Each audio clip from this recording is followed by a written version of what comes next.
Hello everyone. இந்த வீடியோவில் நம்ம பார்க்க போகிறது rounding bottom. So rounding bottom அப்படிங்கிறது உங்களுக்கு ஆல்மோஸ்ட்டு கப் அண்ட் ஹேண்டில் மாதிரி தான் இருக்கும். என்ன அப்படின்னா உங்களுக்கு வந்துட்டு கப் அண்ட் ஹேண்டில் பேட்டர்னில் ஹேண்டில் இல்லை அப்படின்னா அதுதான் வந்து உங்களுக்கு rounding bottom. So rounding bottom பொறுத்த வரைக்கும் உங்களுக்கு வந்துட்டு ஆல்மோஸ்ட் 2 பாயிண்ட் வந்து உங்களுக்கு சேம் இடத்துல மீட் ஆகும். ஆனால் அதுக்கப்புறம் வந்து உங்களுக்கு மார்க்கெட் வந்து உங்களுக்கு கீழே வராது, பிரேக் அவுட் கொடுத்துட்டு உங்களுக்கு மேலே போகும். ஸோ அதுதான் வந்து உங்களுக்கு ரவுண்டிங் பாட்டம். ஸோ இந்த இடத்துல பார்த்தீங்க அப்படின்னா உங்களுக்கு மார்க்கெட் வந்து உங்களுக்கு கிளியராக ரவுண்டிங் பாட்டம் ஃபார்ம் ஆயிருக்கு. இப்போ பாருங்கள், இதுதான் வந்து நமக்கு ஃபஸ்ட்டு பீக்கு. ஸோ அந்த இடத்துல இருந்து நம்ம இந்த செகண்ட் பீக்கை கனெக்ட் பண்ணிவிட்டு ஒரு கப் மாதிரி வரைஞ்சோம் அப்படின்னா இதுதான் வந்து நமக்கு ரவுண்டிங் பாட்டமாக இருக்கும். ஸோ இந்த இடத்துல பார்த்தீங்கன்னா உங்களுக்கு கிளியராக வந்து மார்க்கெட் வந்து ரவுண்டிங் பாட்டம் ஃபார்ம் ஆயிருக்கு.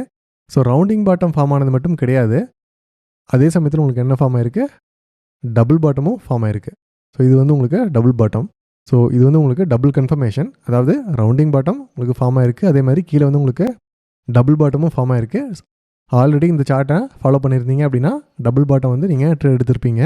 நம்ம முன்னாடியே சொல்லியிருந்தோம் எப்படி வந்து டபுள் பாட்டமுக்கு ட்ரேட் பண்ணணும் அப்படின்னு சொல்லிட்டு. ஸோ அதுக்கப்புறம் பார்த்தீங்கன்னா உங்களுக்கு மார்க்கெட் வந்து உங்களுக்கு கம்ப்ளீட்டாக கிளியராக வந்து உங்களுக்கு ப்ரீவியஸ் ரெசிஸ்டன்ஸ் வந்து டச் பண்ணியிருக்கு. ஸோ கிளியராக பாருங்கள், உங்களுக்கு கப் மாதிரி ஃபார்ம் ஆயிருக்கு, ஆனால் ஹேண்டில் ஃபார்ம் ஆகலை.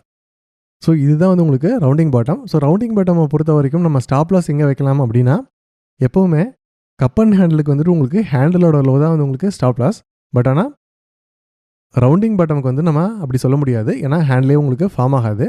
ஸோ நீங்கள் என்ன பண்ணணும், யூஸ்வலாக வந்து நம்ம ரெசிஸ்டன்ஸ் லைனுக்கு அடுத்து இருக்கிற சப்போர்ட் லைன் எதுவோ அதுதான் வந்து நமக்கு ஸ்டாப் லாஸாக இருக்கும். ஸோ இந்த இடத்துல பார்த்தீங்க அப்படின்னா இந்த இடத்துல உங்களுக்கு வந்துட்டு ஒரு ஸ்டாப் லாஸ் மாதிரி உங்களுக்கு வந்துட்டு ஒரு ஸ்விங் மாதிரி ஃபார்ம் ஆயிருக்கு. கிளியராக வந்து உங்களுக்கு இந்த இடத்துல ஒரு சப்போர்ட் எடுத்திருக்கு, மார்க்கெட் வந்து மறுபடியும் ரெசிஸ்டன்ஸ் ஃபார்ம் ஆயிருக்கு, இந்த இடத்துல ரெசிஸ்டன்ஸ் ஃபார்ம் ஆயிருக்கு, இந்த இடத்துல பிரேக் அவுட் கொடுத்துருக்கு. ஸோ இந்த லைன் வந்து உங்களுக்கு கிளியரான ஒரு நல்ல ஸ்டாப் லாஸாக இருக்கும். இந்த கேண்டில் வந்து உங்களுக்கு கிளியராக பிரேக் அவுட் கொடுத்துருக்கு, ஆனால் அதுக்கு அடுத்த கேண்டில் பாருங்கள் உங்களுக்கு வந்துட்டு அதே லெவலில் உங்களுக்கு டோஜி மாதிரி ஃபார்ம் ஆயிருக்கு. பட் ஆனால் இந்த பிரேக் அவுட் கொடுத்த கேண்டிலோட பீக்கை வந்து நீங்கள் மார்க் பண்ணிக்கோங்க. ஸோ தேர்டு கேண்டில் பார்த்தீங்க அப்படின்னா உங்களுக்கு ஒரு க்ரீன் கலர் கேண்டில் கிளியராக வந்து உங்களுக்கு அந்த பிரேக் அவுட் கொடுத்த கேண்டிலோட பீக்கை வந்து கிளியராக கட் பண்ணி மேலே போய் க்ளோஸ் வச்சுருக்கு. ஸோ அதுதான் நமக்கு வந்துட்டு என்ட்ரி பாயிண்ட்டாக இருக்கும். என்ட்ரி கேண்டில் நீங்கள் எடுத்த உடனே நீங்கள் வந்துட்டு லாங் பொசிஷன் டூல் யூஸ் பண்ணி மார்க் பண்ணுங்கள். மார்க் பண்ணிவிட்டு ஸ்டாப் லாஸ் வந்து மார்க் பண்ணுங்கள். ஸ்டாப் லாஸ் மார்க் பண்ணிவிட்டு ஸோ 1:1 ரேஷியோவில் டார்கெட் செட் பண்ணிவிட்டு மார்க் பண்ணிக்கோங்க. மார்க் பண்ணிங்க அப்படின்னா கிளியராக வந்து உங்களுக்கு மார்க்கெட் வந்து ரீச் ஆயிருக்கு. ஸோ அது ரீச் ஆன உடனே நம்ம என்ன பண்ணணும், பார்ஷியலாக புக் பண்ணிவிட்டு மறுபடியும் வந்து நம்மளோட ஸ்டாப் லாஸை வந்து நம்மளோட என்ட்ரி பாயிண்ட்டுக்கு மாற்றிக்கணும். நம்மளோட ஸ்டாப் லாஸ் வந்து இப்போ என்ன ஆயிடுச்சு, நம்மளோட என்ட்ரி பாயிண்ட் தான் வந்து நமக்கு இப்போ ஸ்டாப் லாஸ் ஆகிடுச்சு. இப்போ வந்து நம்ம ஃபஸ்ட்டு டார்கெட் வந்து நம்ம என்ட்ரி பாயிண்ட் மாதிரி கன்சிடர் பண்ணிக்கிட்டு மீதி இருக்கிற குவான்டிட்டிக்கு வந்து நம்ம ஃபாலோ பண்ணணும். ஸோ இப்படி ட்ரேட் பண்ணுறப்ப உங்களுக்கு வந்துட்டு லாஸ் வந்து ரொம்ப கம்மியாக இருக்கும். செகண்ட் டார்கெட்டையும் பார்த்தீங்கன்னா உங்களுக்கு வந்துட்டு மார்க்கெட்டு கிளியராக வந்து ரீச் ஆயிருக்கு. இப்போ கிளியராக உங்களுக்கு ரவுண்டிங் பாட்டமில் எப்படி ட்ரேட் எடுக்கிறதுன்னு தெரிஞ்சிருக்கும்னு நினைக்கிறேன். Thank you. Hello everyone.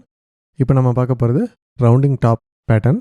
Rounding top அப்படிங்கிறது வந்து உங்களுக்கு பீரிஷ் ரிவர்சல் பேட்டர்ன், அதாவது மார்க்கெட் வந்து உங்களுக்கு அப் ட்ரெண்ட்லேருந்து டவுன் ட்ரெண்டுக்கு மாறது தான் வந்து உங்களுக்கு bearish reversal. Double top, rounding top, inverted cup and handle இதெல்லாமே வந்து உங்களுக்கு பீரிஷ் ரிவர்சல் பேட்டர்ன்ஸ். ஸோ இப்போ நம்ம பார்த்தோம் அப்படின்னா இந்த சார்ட்டில் பாருங்கள் கிளியராக வந்து நமக்கு ரவுண்டிங் டாப் வந்து ஃபார்ம் ஆயிருக்கு. ஸோ நம்ம ஆர்க் டூல் செலக்ட் பண்ணிக்கலாம். ஸோ ஒரு லோவிலேருந்து இன்னொரு லோவுக்கு நீங்கள் கனெக்ட் பண்ணிவிட்டு நீங்கள் ஒரு ஆர்க் போட்டிங்க அப்படின்னா உங்களுக்கு கிளியராக தெரிஞ்சிடும் மார்க்கெட் வந்து உங்களுக்கு ஒரு ரவுண்டிங் டாப் மாதிரி ஃபார்ம் ஆயிருக்கு அப்படின்னு சொல்லிட்டு. சில பேர் சொல்லுவாங்க இது வந்து பார்த்தா ரவுண்டிங் டாப் மாதிரி இல்லை அப்படின்னு சொல்லிட்டு. ஆனால் மார்க்கெட் வந்து உங்களுக்கு எப்போவுமே வந்து உங்களுக்கு பர்ஃபெக்டான பேட்டர்ன்ஸ் தராது. மார்க்கெட்லேருந்து நம்ம தான் பேட்டர்னை வந்து டிரைவ் பண்ணிக்கணும். ஸோ அதனால் ஒரு சார்ட்டை பார்க்குறீங்க அப்படின்னா நமக்கே தோணணும் இது வந்து எந்தெந்த பேட்டர்னாக வந்து நமக்கு ஃபார்ம் பண்ணலாம் அப்படின்னு சொல்லிட்டு. ஸோ அப்போ தான் வந்து நம்ம கிளியராக வந்து மார்க்கெட் எந்த பேட்டர்னில் இருக்குது அப்படின்றத நம்ம கண்டுபிடிக்க முடியும். ஸோ இது பார்த்தீங்க அப்படின்னா உங்களுக்கு வந்துட்டு ரவுண்டிங் டாப் மாதிரி தெரியாமல் இருக்கலாம், பட் ஆனால் வந்து இது பர்ஃபெக்டான ரவுண்டிங் டாப் தான். ஸோ இந்த ரவுண்டிங் டாப் பார்த்தீங்க அப்படின்னா கிளியராக வந்து உங்களுக்கு நம்மளோட நெக்லைன் இங்கே இருக்குது. நெக்லைனை பிரேக் பண்ண உடனே மார்க்கெட் வந்து உங்களுக்கு என்ன ஆகிடுச்சு, கிளியராக வந்து உங்களுக்கு ஃபால் ஆக ஆரம்பிச்சிருச்சு. பிரேக் டவுன் பொறுத்த வரைக்கும் நம்ம வந்துட்டு ஃபஸ்ட்டு கேண்டில் வந்து உங்களுக்கு பெரிய கேண்டில் இருக்குது. ஸோ அதை நம்ம மார்க் பண்ணிக்கணும். மார்க் பண்ணிவிட்டு ஸோ கிளியராக பார்த்தீங்க அப்படின்னா இதுதான் வந்து நம்மளோட என்ட்ரி பாயிண்ட்டு. ஸோ என்ட்ரி பாயிண்ட்லேருந்து நம்மளோட நெக்லைன் வந்து நம்ம ஸ்டாப் லாஸ் எடுத்துக்கலாம். எடுத்துக்கிட்டிங்க அப்படின்னா உங்களுக்கு 1:1 ரேஷியோக்கு நீங்கள் டார்கெட் செட் பண்ணுங்கள் ஃபஸ்ட்டு. ஸோ இது வந்து நமக்கு ஃபஸ்ட்டு டார்கெட்டாக இருக்கும். ஸோ அடுத்து நீங்கள் அதே டார்கெட்டை 1:2 ரேஷியோக்கு செட் பண்ணிங்க அப்படின்னா உங்களுக்கு வந்துட்டு அது செகண்ட் டார்கெட்டாக இருக்கும். 2 டார்கெட்டையும் மார்க் பண்ணிவிட்டு இந்த டூலை வேணால் நீங்கள் ரிமூவ் பண்ணிக்கலாம். ரிமூவ் பண்ணிவிட்டு பார்த்தீங்க அப்படின்னா கிளியராக வந்து உங்களுக்கு மார்க்கெட் என்ன இருக்குது, நம்ம என்ட்ரி பாயிண்ட்லேருந்து மார்க்கெட் வந்து கிளியராக ஃபால் ஆயிருக்கு. ஃபஸ்ட்டு டார்கெட் ரீச் ஆயிருக்கு, செகண்ட் டார்கெட்டும் வந்து உங்களுக்கு ரீச் ஆயிருக்கு. ஸோ ரவுண்டிங் டாப் வந்து உங்களுக்கு பிரேக் அவுட் கொடுத்துருச்சு அப்படின்னா உங்களுக்கு வந்து மார்க்கெட் வந்து ஃபுல்லாக ஃபால் ஆகிறதுக்கு தான் சான்ஸ் இருக்குது.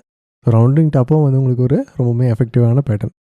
இப்போ கிளியராக உங்களுக்கு ரவுண்டிங் டாப்னா என்னென்னு தெரிஞ்சுக்கணும்னு நினைக்கிறேன். தேங்க்யூ.